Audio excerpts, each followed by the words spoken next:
Alors, il y a plein de types différents de guitares. Il y a les guitares demi qui sont plus souvent utilisées en acoustique, et il y a les guitares 3/4 qui vont aller jusqu'à 1,40 m pour nous en électrique. Les guitares 3/4 ça va être de cette taille-là. Vous voyez, pour moi ça fait tout de suite un petit peu plus petit. L'essentiel pour choisir sa guitare est d'adapter vraiment le profil de manche en fonction de vos envies. Les strats, comme ces guitares-là, vont avoir des profils de manche qui sont très petits et très faciles à jouer, parce que ça va être une guitare très polyvalente qui convient bien pour les débutants. Donc ça, on va dire jusqu'à 1,40 m. Vous voyez la taille de la guitare par rapport à moi. Ça va être bon. Après on va passer sur une guitare 4K, qui est une guitare réellement adulte à ce niveau-là. Et là, c'est fini. On peut choisir une guitare pour la vie, il n'y a pas de souci. Après, c'est vrai que différentes guitares incorporent différents styles de micro, et en fonction, il faut choisir avec son type de musique préférée, principalement. Et vous allez avoir des Les Paul derrière avec des micros doubles qui vont avoir un petit peu plus de puissance. Ça, c'est pour les gens qui préfèrent faire du rock'n'roll. Par contre, pour commencer, bon, vaut mieux privilégier vraiment la polyvalence de la guitare plutôt que d'avoir une guitare qui vous plaît réellement esthétiquement.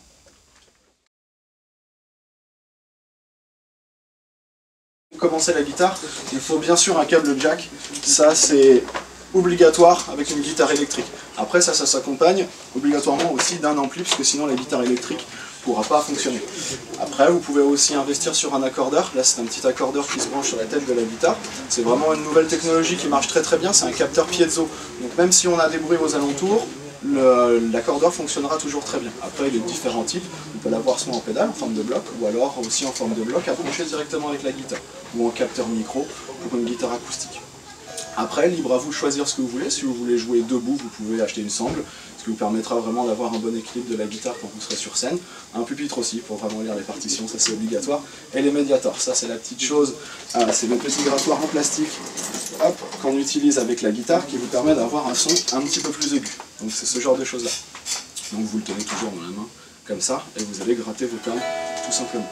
Après, en guitare électrique, tout est possible. Vous pouvez acheter une tonne de pédales. Certaines sont déjà comprises dans les amplis qui sont comme ça, mais libre à vous de choisir le son que vous voulez.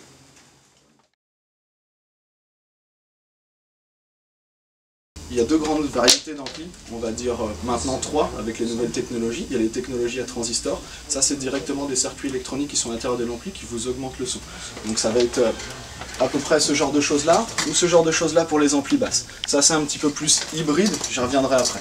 La première grande famille qui a vraiment été créée en premier, c'est les amplis à lampe. Donc c'est ce genre de choses là.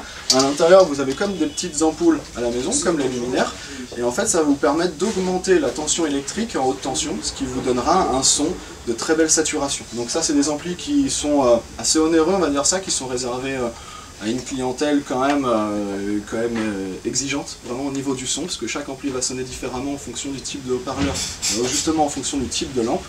Donc là, bien choisir son ampli, c'est bien l'essayer. Deuxième famille, donc il va y avoir les amplis à transistor et à modélisation. La modélisation, en fait, c'est on modélise un certain type d'ampli que l'on adore, c'est-à-dire les Marshall, les Vox ou les Fender, et on en fait une modélisation à l'intérieur d'un petit ampli où en bougeant simplement le bouton on récupère ces sons-là. Ces amplis sont super pour débuter parce que c'est une gamme de prix qui va aux alentours des 100-200 €, voire un petit peu plus, mais qui incorpore toutes les pédales d'effet.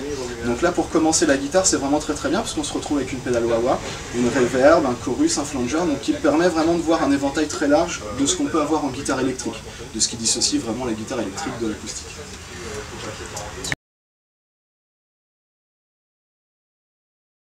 Je pense qu'il vous est arrivé au moins une fois de casser une corde. Là, faut pas paniquer, c'est vraiment très simple. Il faut commencer par enlever la tête. On enlève simplement en tournant, on récupère un petit bout. N'oubliez pas, certaines cordes de guitare peuvent être recyclées, refondues, puisqu'elles contiennent du nickel, de l'acier, du chrome.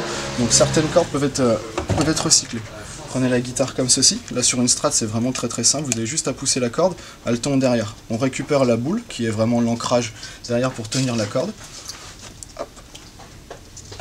Vous la posez comme ceci, vous prenez votre petite corde, vous la passez à l'intérieur, là il y a un trou, hop, passez à l'intérieur du trou, et normalement derrière, on va venir récupérer la tête de la corde.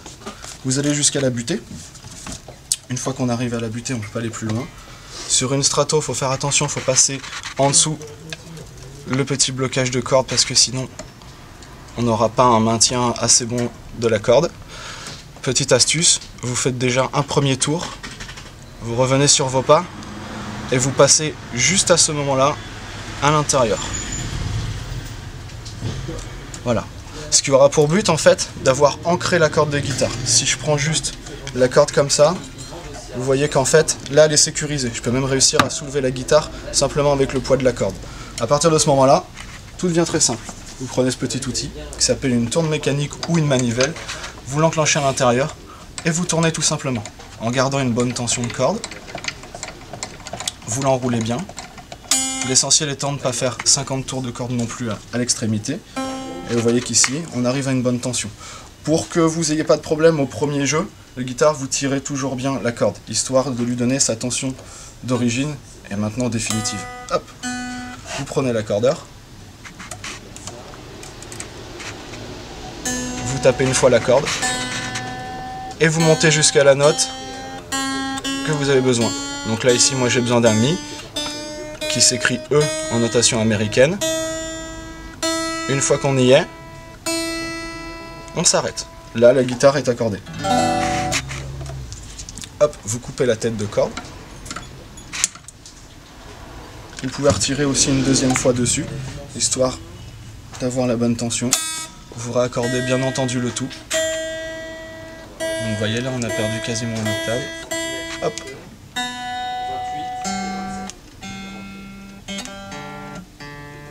On raccorde toutes les cordes ensemble.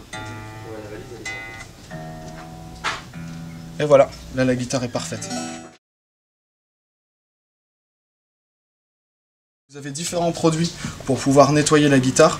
Principalement une huile de citron qui vous permet vraiment de nettoyer le manche de la guitare. Attention, pas sur ces manches là parce que sinon l'huile de citron va être corrosive et va un petit peu limer la touche maple directement de la guitare. Ça s'utilise sur les touches rosewood, c'est-à-dire ces touches là, les touches qui sont très brunes.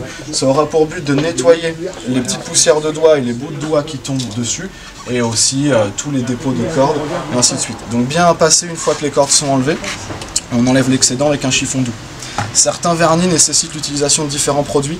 Alors là, ça c'est un produit Gibson qui s'utilise uniquement sur les vernis nitrocellulose. Donc les vernis nitrocellulose, on les retrouve sur certaines grosses guitares. Vu que c'est des vernis qui sont assez durs à fabriquer, on va les retrouver que sur les modèles excédant, on va dire 1000 ou 1100 €.